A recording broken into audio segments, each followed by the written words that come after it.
Good morning, अस्सलामुअलैकुम, आदाब आदाब आदाब। क्या हाल चाल है जी। राइजिंग पाकिस्तान को राइजिंग पाकिस्तान में सबीन और मैं कहेंगे वेलकम वेलकम वेलकम। बिल्कुल जी। तौसीक, आज मैं एक्साइटेड हूँ हमेशा की तरह। पहली बात ही मैं कहती हूँ बहुत एक्साइटेड हूँ, क्योंकि हमारी कोशिश होती है कि हम बहुत ज़्यादा एक्साइटेड सेगमेंट्स लेकर आए अपने नाजरीन के लिए। आज एक्साइटमेंट का कुछ और ही आलम है। वो होता है ना, घर में मेहमान जब आ रहे होते हैं, अब तो शायद लोगों को इतना ज़्यादा होता है कि ओहो कोई आ रहा है, यंग जनरेशन स्पेशली। लेकिन जब हम छोटे होते थे तो मुझे याद आता है कि हमें बड़ी एक्साइटमेंट होती थी कि ओहो आज तो आज दादी लोग आ रहे हैं या आज नानी लोग आ रहे हैं। मतलब फैमिली से कोई भी अगर आ रहा होता था तो वो एक्साइटमेंट होती थी। तो आज भी सेम एक्साइटमेंट है।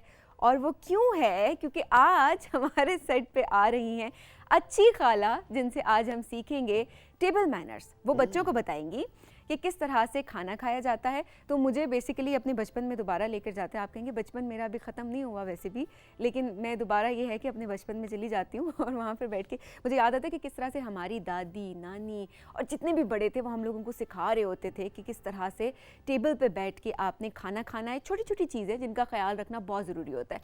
तो आज अच्छी खाला आएंगी और आज वो हमें बताएंगी, हमारे बच्चों को बताएंगी कि किस तरह से टेबल पर बैठ के खाना खा सकते हैं आप। जरूरी नहीं कि आप टेबल पे बैठ के खाना खाएं, आप दस्तरखान पे ज़मीन पे बैठ के भी खाना खा सकते हैं। खाना खाने के आदाब, और खाना खाने के आदाब में सिर्फ ये नहीं कि खाना एक दफ़ा शुरू हो गया तो आदाब, ये भी है कि मतलब क्या सारा दिन बस उल्टी पुल्टी चीज़ें खाते रहते हो और मेन खाने के वक्त तुम्हें भूख नहीं लग रही होती। इस तरह के जुमले मुझे बचपन में अपने कानों में पढ़ते सुनाई देते थे। तो आज अच्छी खाला से, जैसे कि सबीन ने कहा, हम कुछ गपशप करेंगे। और आपने कहा ना कि कोई आ रहा होता तो उसकी एक्साइटमेंट होती थी, तो मुझे तो जाने की बहुत एक्साइटमेंट होती है। गर्मियों की छुट्टियों में कभी हम लाहौर जा रहे होते थे अपनी खाला के घर, कभी गुजरात में अपनी नानी के घर, कभी इधर कभी उधर, कभी एक और खाला के कराची उनके पास, या पूरे पाकिस्तान में हमारा फैमिली फैला हुआ था। तो हर गर्मियों की छुट्टियों में कहीं जाने की भी एक्साइटमेंट होती थी कि फलानी ममानी, फलानी फुफ्फो, फलाने चाचू, उनसे मुलाकात होगी। ये जो बुजुर्ग होते हैं ये बहुत बड़ी नेमत है। साथियों, आज मैं और सबीन आपको एक स्टार्ट ही में राइजिंग पाकिस्तान के एक असाइनमेंट देना चाह रहे हैं। और वो असाइनमेंट ये कि ज़रा सोचिए कि कौन से खालू हैं, मामू हैं, चचा हैं, ताया हैं, मुमानी, खाला, फुफ्फो, कोई ऐसे जिनके साथ आपका वाकई बचपन बहुत मज़ेदार गुजरा है, लेकिन अब आप बड़े हो गए हैं ज़िंदगी में, दुनिया की रेल पेल में आगे पीछे हो गए, लेकिन वो मुमानी, चचा, फुफ्फो आज भी आपसे उतना ही प्यार करते हैं और कनेक्शन ज़रा कम है।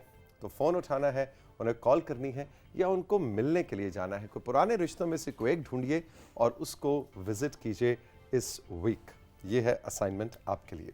बिल्कुल तौसीक, इसके अलावा बच्चों को हम खुश कर देंगे। आज बच्चों को हम दोबारा से हम नई एपिसोड दिखाएंगे कार्टून्स की। Adventures of the little car हमारी भी फेवरेट है। अक्सर हम स्टूडियो में कहते हैं हमें भी आवाज़ दे दें यहाँ पे, तो साउंड जब आ जाती है स्टूडियो में तो हम भी बैठ के वो कार्टून्स देख रहे होते हैं कि पिछली एपिसोड में क्या हुआ और फिर आगे क्या होगा। Absolutely absolutely. आज हमारे मेन गेस्ट हैं Adam Tokyo, his excellency Adam Tokyo, ambassador of Indonesia to Pakistan. वो बहुत अर्सा पहले, एक दफ़ा पहले भी हमारे शो में आ चुके हैं और बड़े मज़े किए उन्होंने इंडोनेशिया के हवाले से, उनके वहाँ के कल्चर, वहाँ की कुजीन, खाने पीने इस हवाले से गप लगाई थी। लेकिन आज मैंने और सबीन ने उनको एक दफ़ा फिर बुलवाया है और देखें कि आज हम ज़रा टूरिज़म खेलेंगे और उनसे इंडोनेशिया के एज अ टूरिस्ट कंट्री उसके क्या गुर हैं और क्या ऐसे पॉइंट्स हैं जो कि पाकिस्तान की टूरिज़म इंडस्ट्री सीख सकती है, या एक ओवरव्यू उनसे हम टूरिज़म के हवाले से लेंगे। पाकिस्तान में वो किन किन जगहों पे गए, क्या क्या खाया, किस तरह से एंजॉय कर रहे हैं, ये मुल्क उनको कैसा लगा, ये सब गप लगेगी एक्सेलेंसी टोक्यो से, जो कि एम्बेसडर हैं इंडोनेशिया के पाकिस्तान में और आज राइजिंग पाकिस्तान में आएंगे। बिल्कुल जनाब। इसके अलावा महर आएंगी और महर जब आती हैं तौसीक, तो मुझे हमेशा होता है कि एक्साइटमेंट तो अपनी जगह पे होती है, लेकिन उसके साथ साथ मुझे होता है एक बहुत बड़ी रिस्पॉन्सिबिलिटी हमारे ऊपर आ जाती है कि जिन लेजेंड्स को हम ट्रिब्यूट पेश करते हैं मिल के, महर बहुत अच्छा गाती भी हैं और पूरी कोशिश करती हैं कि अच्छे तरीके से हम उनको याद करें, तो वो एक रिस्पॉन्सिबिलिटी जो होती है वो बढ़ जाती है। एब्सोल्युटली। और मैंने आते साथ ही आज मेकअप रूम में कहा, मैंने कहा महर, कहती जी मैंने कहा आज ख्वाजा खुर्शीद अनवर साहब को तुम ट्रिब्यूट देने चाह रही हो और मैं देख रहा था इतने मुश्किल गाने तुमने उनके चुन लिए।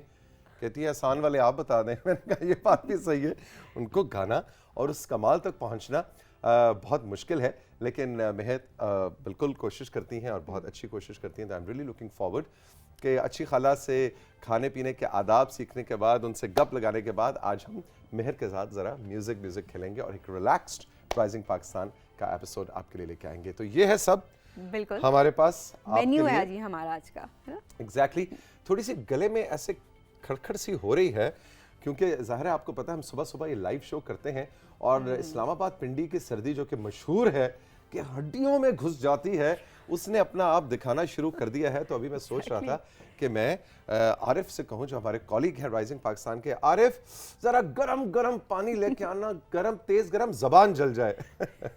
चलें जी, आप भी चाय या गरम पानी से अपनी सुबह का या अपनी दोपहर का आगाज कीजिए। अगर आप हमें रीरन में देख रहे हैं, मैं और सबीन लेंगे एक छोटा सा ब्रेक और ब्रेक के बाद कार्टून खेलेंगे कुछ देर में।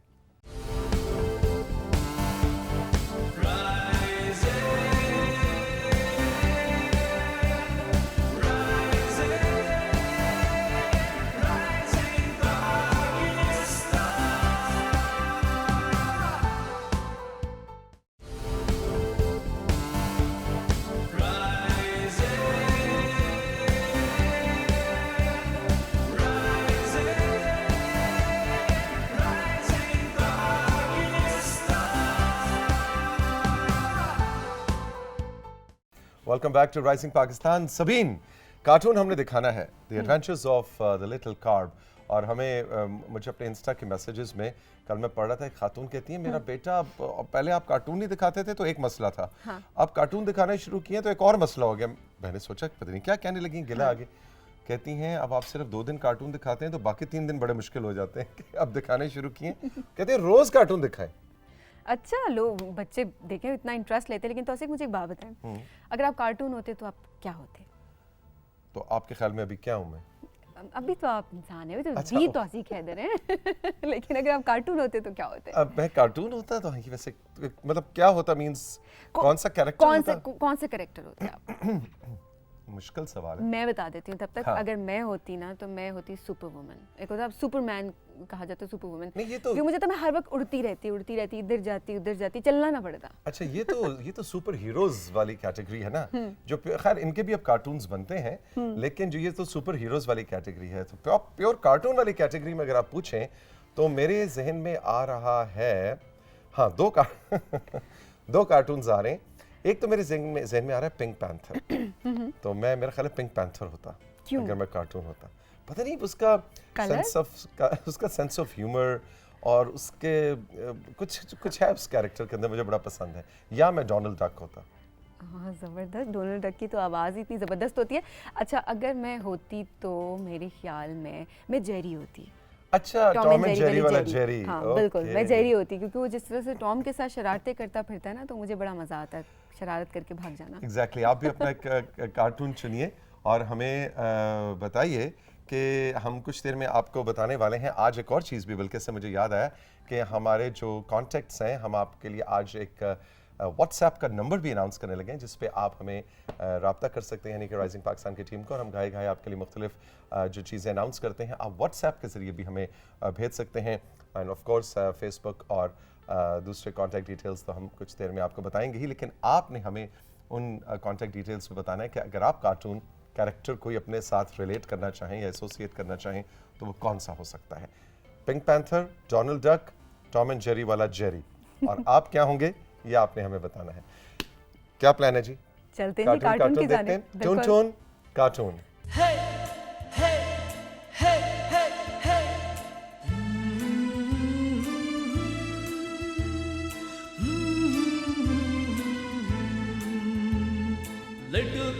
लिटिल कार्प नीला समंदर है। लिटिल कार्प नीला समंदर है। यहाँ अपनी दुनिया है, यहाँ खौफ भी रहता है। हम खुश रहते हैं, हर दुख सुख सहते हैं। लिटिल कार्प नीला समंदर है।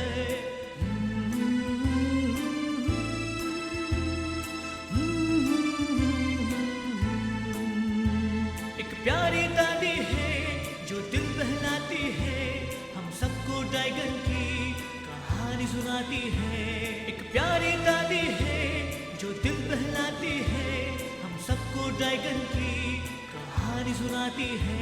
हम गीत गाते हैं, मस्ती में रहते हैं, हम प्यारे समंदर में सब गुनगुनाते हैं।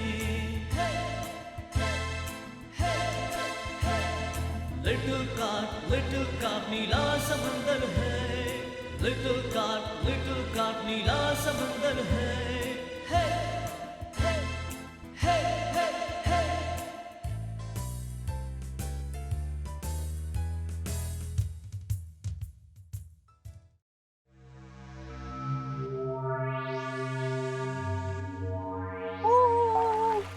जाने दो मुझे जाने दो।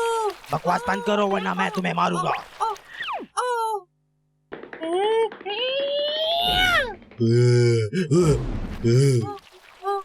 जाने दो।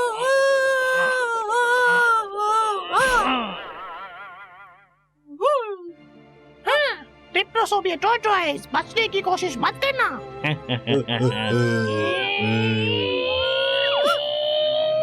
रुको तुम।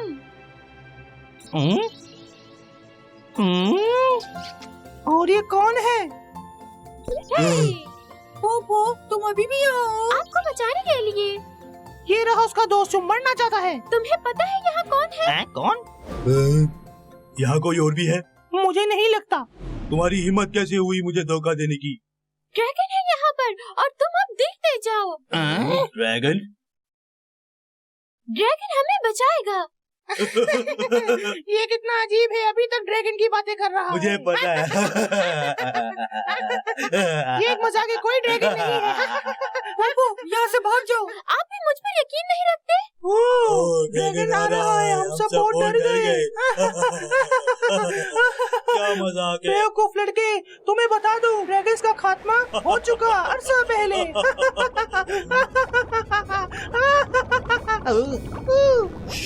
वहाँ देखो।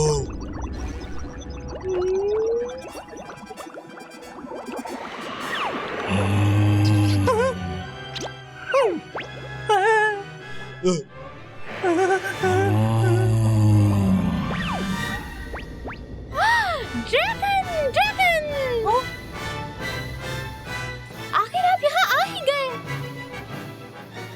तुमने अभी अभी क्या कहा? दोबारा कहो। नहीं, हमने कुछ नहीं कहा। अगर सब ड्रैगन खत्म हो चुके हैं तो फिर मैं क्या हूँ? बताओ मुझे। मुझे बताओ। तुम बताओ। अब क्या हुआ? जल्दी बताओ। वो तुम्हारा पूछ रहा था। ये था वो जिसने कहा था कि ड्रैगन नहीं है। अब तुम उकरो नहीं अपनी बात से। आप मेरी मदद करो। काबू कर सकते हैं। आप इस दुनिया के सबसे अजीम तुम झूठ बोल रहे हो। तुमने ही कहा था कि ड्रैगन्स का खात्मा हो चुका है। नहीं, मैंने नहीं कहा, ये बात उसने कही थी। ये बिल्कुल ठीक नहीं।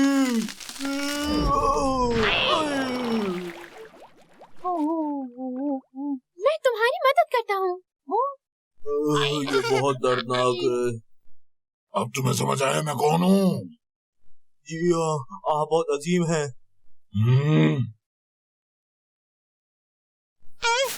आप इस दुनिया के सबसे अजीम तरीन ड्रैगन है। हमारी जान अंकल ड्रैगन नहीं बचाई। टॉर्टोइस चीफ मेरे साथ चले। अंकल ड्रैगन, हमें बचाने का बहुत शुक्रिया। मेरी दादी ने मुझे आपकी बहुत सी कहानियाँ सुनाई हैं। मेरा सबसे बड़ा ख्वाब आपसे मिलना था। दादी हमेशा बताती थी कि आप कितने अजीम और हैरत अंगेज काम करते हैं। तुम बहुत अच्छे लड़के हो। अपना नाम बताओ। मेरा नाम पोपो है। मुझे बुलबुलें बनाना पसंद है। मेरी दादी ने मुझे ये नाम दिया है। तुम्हारा नाम पोपो है, तुम्हें बुलबुले बनाना अच्छा लगता है। तुम बहुत अच्छे हो। Uncle dragon. तुम इन्हें अंकल ड्रैगन कैसे कह सकते हो? ये ड्रैगन शहंशाह है। कोई बात नहीं, पोपो का जो दिल करे मुझे कह सकता है। अंकल ड्रैगन, आप बहुत नरम दिल हैं। तुमने देखा सिर्फ पोपो मुझे पसंद करता है। वो तुम्हारी तरह नहीं जो मेरे साथ होकर भी मेरे नहीं। ऐसा दोबारा नहीं होगा। अंकल ड्रैगन, क्या हुआ पोपो? ये बहुत बुरे हैं। उन्होंने हमें एक कमरे में बंद कर दिया था और हमें मारा भी। शर्म की बात है। अंकल, इन्होंने ऐसे ही किया। मेहरबानी करें और मुझे भी माफ करें। हैं, ये वो सजा है जिसके तुम हकदार हो। हाँ। बुरा करने पर तुम्हारे साथ बिल्कुल सही हुआ।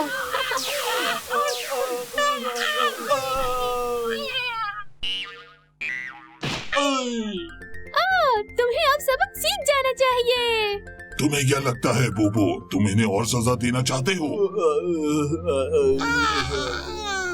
पापा हम ऐसा दोबारा नहीं करेंगे। आका हमें माफ कर दे। अंकल ड्रैगन ये काफी है, अब इन्हें माफ कर दे। हमें माफ कर दे, हमें माफ कर दे, हमें माफ कर दे। तुम्हें बोबो का शुक्रगुजार होना चाहिए। पापा तुम्हारा बहुत बहुत शुक्रिया, तुम्हारी बहुत मेहरबानी। मुझसे वादा करें कि अब कोई गलत काम नहीं करेंगे। हम वादा करते हैं कि आपसे हम अच्छे बन के रहेंगे। ये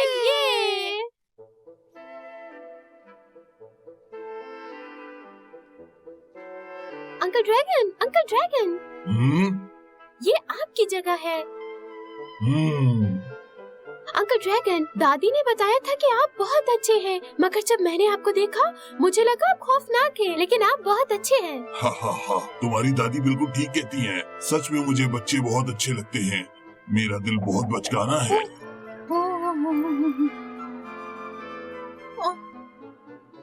मैंने सही कहा ना छोटे टॉर्टवाइस, सही? जी आका, बहुत रहमदिल है, मेरे साथ भी।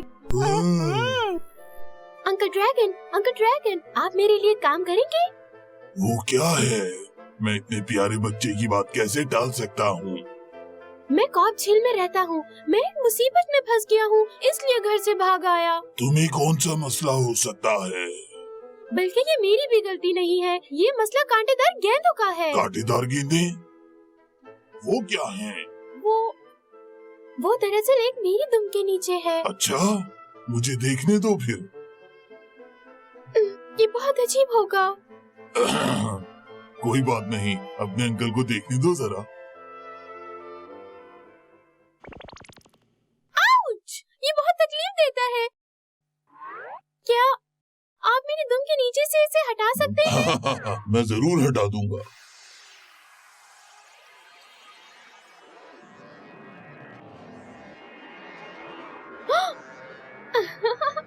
जी अंकल ड्रैगन, आप वाकई बहुत अजीम हैं। आका को हो क्या गया है आखिर, ये इस बच्चे की इतनी तरफदारी कर रहे हैं। आपका बहुत शुक्रिया अंकल। हाँ।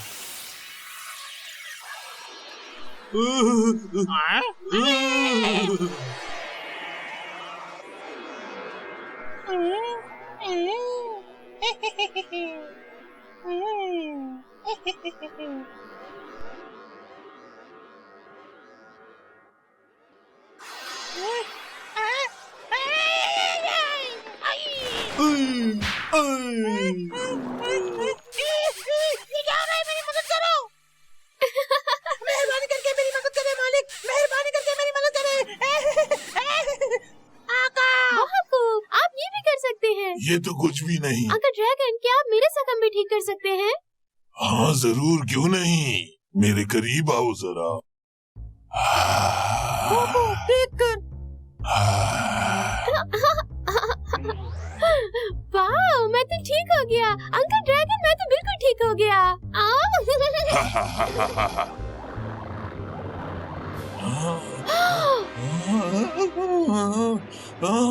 ये बहुत खुजली वाला है। खुजली। Uncle dragon.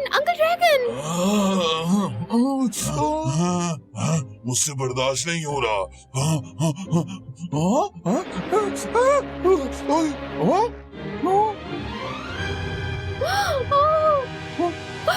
क्या तुम जानते हो ये सब क्या हो रहा है? ताकत का इस्तेमाल करते वक्त बहुत खुजली होती है इनको। बहुत खारिश हो रही है। लॉबस्टर, यहाँ आओ, मुझे खुजाओ। अंकल ड्रैगन को इस हालत में देखकर बहुत बुरा लग रहा है। तुम्हें मेरी आवाज नहीं आई? मैंने सुन ली मेरे आका।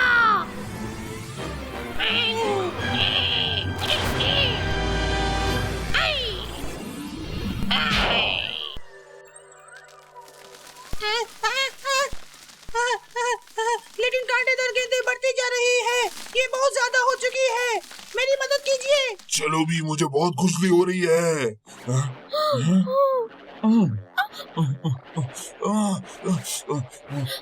मैं और बर्दाश्त नहीं कर सकता।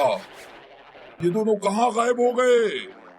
Lobster, catfish. मैं इन्हें नहीं संभाल पा रहा, मेरी मदद करो।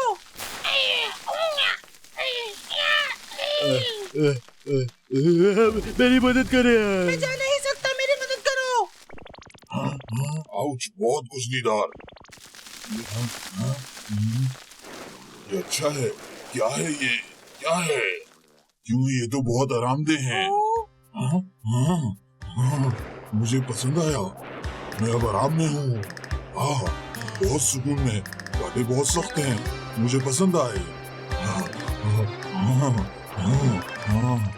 ये कांटेदार गेंद एकदम जबरदस्त हैं, मुझे पसंद आए।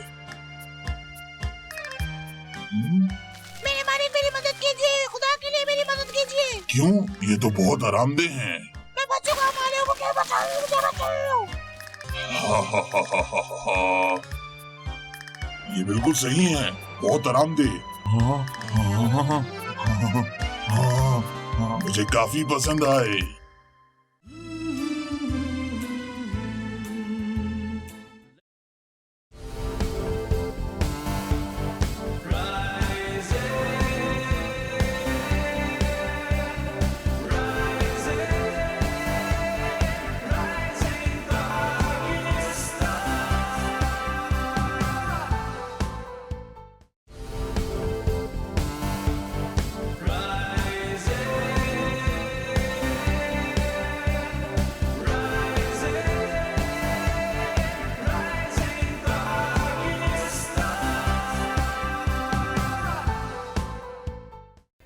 ब्रेक से हम वापस तो आ गए हैं, लेकिन मैं और सबीन अभी भी ब्रेक से पहले ही हैं। एग्जैक्टली अच्छी खाला की बातों में तो आज ऐसे हम गुम हुए। बिल्कुल तौसीक, और जब अच्छी खाला बात कर रही होती है तो मैं आपको भी यही बता रही थी कि हम बैठ के बस सुन रहे होते हैं और दिल ही नहीं करता बीच में कुछ बोले, क्योंकि वो आज तो पूरे मूड में थी। वैसे आज है ना, सही। आज डांट भी बड़ी पड़ी है वैसे। आज डांट भी पड़ी है।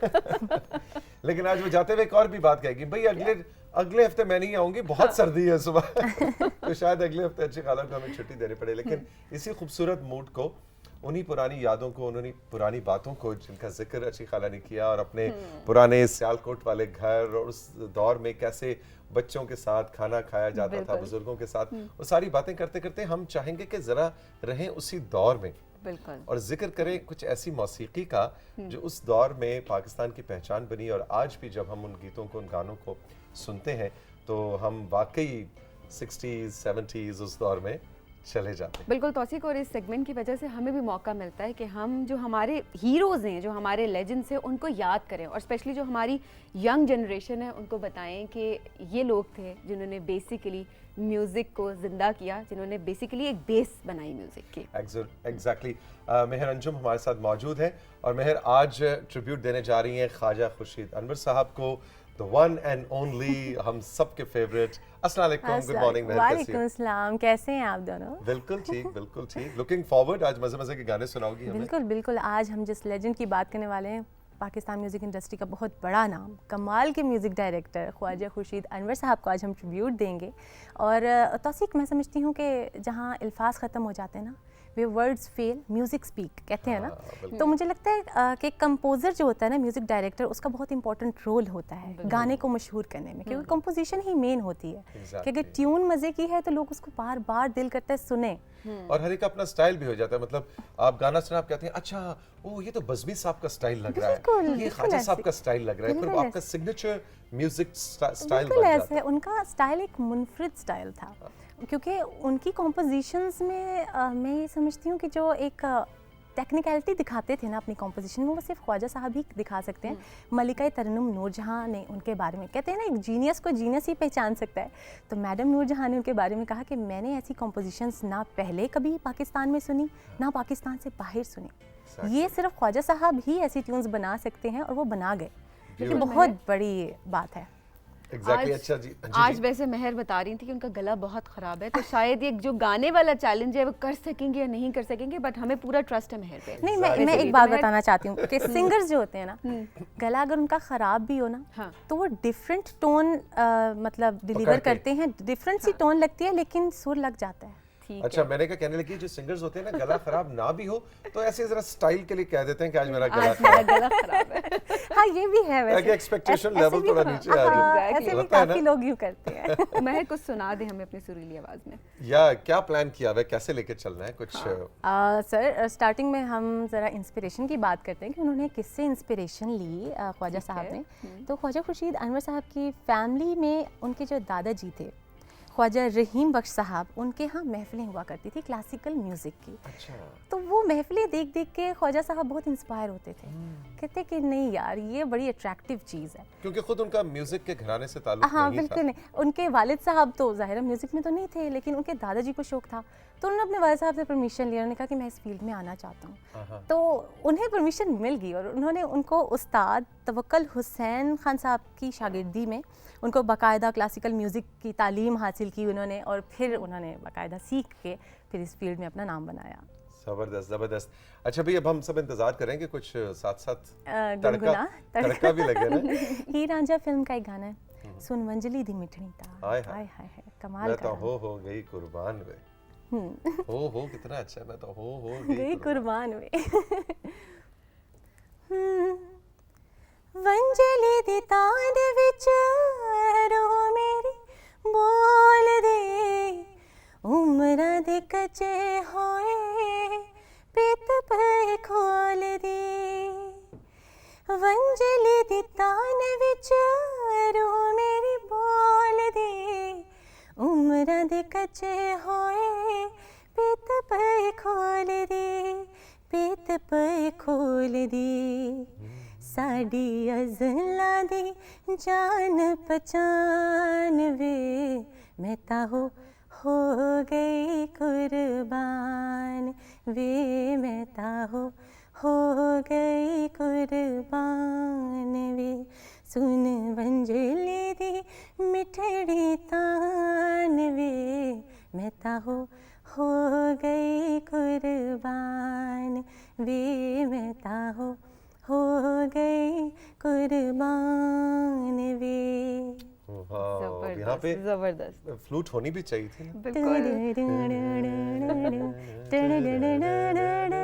एप्रोप्रिएटनेस ऑफ इंस्ट्रूमेंट की अगर बात करें तो मुझे लगता है कि ख्वाजा खुर्शीद अनवर साहब की कॉम्पोजिशन में जो हमें एप्रोप्रिएटनेस मिलेगी ना इंस्ट्रूमेंट्स की हर गाने में, उन्हें पता होता था कहाँ फ्लूट की रिक्वायरमेंट है, कहाँ पखावज होना चाहिए, ये चीज़ें सिर्फ वही कर सकते थे। और एक एक साज जो है वो जुदा होके पूरा एक कैरेक्टर प्ले कर रहा होता बिल्कुल। अगर हम उस गाने की एग्जांपल देखें, सावन की घनघोर खटा, कितना खूबसूरत गाना है।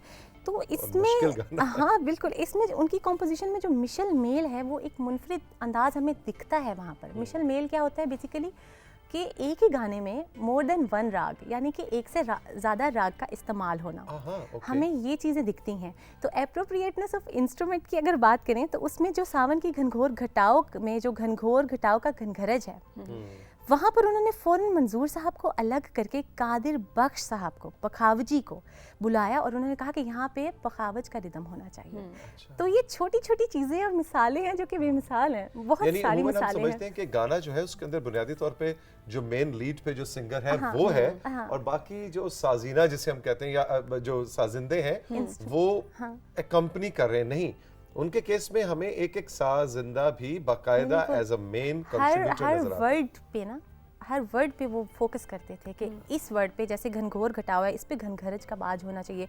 तो उन्होंने पखावज को बड़े अच्छे तरीके से इस्तेमाल किया इसमें। तो ये जीनियस की होने की बड़ी अच्छी एग्जांपल। अच्छा महर, इतनी खूबसूरती से आप चीज़ों को एक्सप्लेन कर रही हैं, हमें बता रही है, इतना कुछ था जो हमें नहीं पता होता था, इतनी डिटेल में वो आप बता रही हैं। सबीन के मैं इजी अल्फाज में हमारे देखने वालों को समझा सकूं, क्योंकि उनको क्या पता मिशेल मेल क्या है, तो मैं साथ साथ एक्सप्लेन भी करती रहती हूँ। मेरी कोशिश होती है कि देखने वालों को समझ आए कि मैं क्या कह रही हूँ। बिल्कुल, यानी कि combination of more than one राग इन अ पर्टिकुलर सॉन्ग। अच्छा, मुझे कोई पूछता कि मिशन मेल क्या, तो मैं कहता ओके टॉम क्रूज की या ब्रैड पिट की किसी नई मूवी का नाम है मिशन मेल, और किसी ट्रेन के अंदर कोई मिशन होगा और है ना।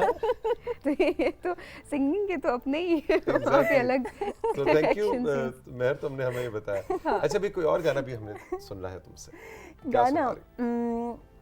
गानों से पहले आपको बताती चलूं कि उन्होंने टोटल नंबर ऑफ सॉन्ग्स अगर हम बात करें 250 गाने उन्होंने कंपोज किए, जिसमें से 50 गाने मलिका तरन्नुम नूरजहां ने गाए। कितनी बड़ी बात है। हाँ। उनकी फेवरेट तरीन सिंगर थी वो। और खास साहब का ये कि उनके एक से बढ़ के एक गाना है, और मेरे ख्याल है लिस्ट मुरतब की जाए तो बड़ा मुश्किल हो जाएगा बहुत कि आप लंबी कहें, लिस्ट है। क्योंकि- उन्होंने पाकिस्तान में तकरीबन 26 साल काम किया और 20 फिल्मों का म्यूज़िक दिया। और पड़ोसी ममालिक की बात करें तो 14 साल उन्होंने वहाँ काम किया और 11 फिल्मों का म्यूज़िक दिया। एग्जैक्टली इंडिया में उन्होंने बहुत और यादगार जबरदस्त वहाँ की भी बहुत खूबसूरत इंडियन उन्होंने इंडस्ट्री वहाँ पर को भी भी बहुत जबरदस्त कंट्रीब्यूशन है, जो आज भी आप मैं देखता हूँ जो सिंगिंग के कंपटीशन वाले शोज इंडिया में हो रहे होते हैं, उसमें अक्सर कई बार फिर ख्वाजा साहब का गाना बच्चे गा रहे होते हैं और वो उस पर फिर वो इनाम भी ले रहे होते हैं। मतलब वो बड़ा समझा जाता है कि भी ख्वाजा खुर्शीद अनवर साहब का गाना गाना आसान काम नहीं है। बिल्कुल ऐसे ही है, बिल्कुल ऐसे ही है। सुनाओ भाई कुछ सुना देते हैं। फिल्म इंतजार का एक गाना था, आ भी जा देख आकर जरा। बहुत मुश्किल कॉम्पोजिशन है। गजब किया तेरे वादे, एतबार किया,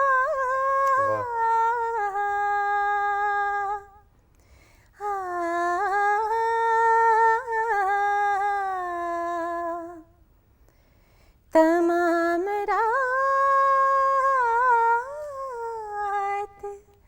क़यामत का इंतज़ार किया, अभी जा दिखा कर ज़रा मुझ पे गुज़री है क्या तेरे प्यार में। मुझसे दुनिया कहे भूल जाऊं तुझे, पर नहीं ये मेरे इख्तियार में। अभी जा मेरा दिल है कि मसला हुआ फूल है, आरज़ू है कि उड़ती हुई धूल है। मैंने कलियां जो ली मुझको कांटे मिले, जिंदगी है कि तकदीर की भूल है। दिख तेरे लिए हसरतों के दिए जल रहे हैं दिल बेकरार में। अभी जा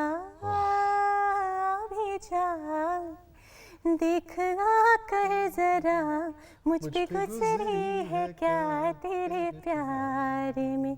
मुझसे दुनिया कहे भूल जाऊं तुझे, पर नहीं ये मेरे इख्तियार में। अभी जा जबरदस्त। मेहर कितनी प्रैक्टिस की ये गाना गाने से पहले। Thank you. सांस मैंने लिया, गाना उसने खत्म किया, सांस मैंने लिया। उनकी कॉम्पोजिशंस एक से एक है, एक से बढ़ के एक है। Exactly. और हर एक मुश्किल है, आप ये नहीं कह सकते कि इजी है। एग्जैक्टली भाई बड़ा मजा आया, थैंक यू वेरी मच मेहर, है ना। तुमसे इंस्पायर होकर सबीन ने भी सिंगिंग शुरू कर दी। अच्छा, मैंने कहा, सबीन मैं फिर कुछ हो जाना दो चाहिए। सिंगर्स के बीच में मैं बैठ जाती हूँ आके, तो मैं इधर से भी एंजॉय कर रही होती हूँ, इधर से भी एंजॉय कर रही होती हूँ, नहीं आज तो लेकिन मैं नहीं गा बस सकती मैं। Sabeen, you please. can पक्का sing. No I am sure she is a very good listener. और जो ना? गुड लिसनर अच्छा, होता है वो अच्छा, गा। हाँ, अच्छा सुनवैया होना भी तो जरूरी है, सुर में सुनना भी जरूरी है। बिल्कुल, देखा? ये अगर सुर में सुन सकती है ना, मैं समझती हूँ कि ये गा भी सकती हैं। अच्छा, हाँ कदम बढ़ाओ सबीन फारूक, हम तुम्हारे साथ। हाँ, ठीक है, डन। मैं भी तुम्हारे साथ ठीक हूँ। है, अगले सेगमेंट में फिर मैं गाना गाऊंगी आपके साथ, ओ, ठीक है? नहीं डन, ये बिल्कुल मजाक इसी तरह में, नहीं जैसे वो मजाक में। जैसे T20 के सेमीफाइनल में मिठाई पहुंचने की- के तुमने हाँ। आधा किलो मिठाई खिलानी थी, वो आधा किलो मिठाई नहीं बन सकी। ये आज तक। वैसा ही है। तो ये गाना भी वैसा ही हो गया। बिल्कुल ऐसे। Mehar, thank you very much, all the best, बहुत मजा आया, खुश थैंक यू रहो। So much, thank you. हम राइजिंग पाकिस्तान में चल खेलेंगे एक छोटा सा ब्रेक, और ब्रेक के बाद जब वापस आएंगे तो एक्सीलेंसी एडम टोक्यो हमारे साथ होंगे, ambassador of Indonesia to Pakistan. और आज उनसे हम कुछ पाकिस्तान, इंडोनेशिया, वहाँ के खाने, यहाँ के खाने, क्या सिमिलैरिटीज़ हैं, क्या चीज़ें हैं जो उस सोसाइटी, उस कल्चर, इस कल्चर, उस मुल्क, इस मुल्क, उस धरती, इस धरती में वो देखते हैं, कुछ उस पर बात करेंगे और उनसे जानेंगे कि एक्सेलेंसी पाकिस्तान में कहाँ कहाँ गए, यहाँ का टूरिज्म, यहाँ की गपशप, कुछ इंडोनेशिया और वहाँ के आइलैंड्स का हमें बताएं। सो रहिए मेरे और सबीन के साथ, मिलते हैं इस ब्रेक के बाद।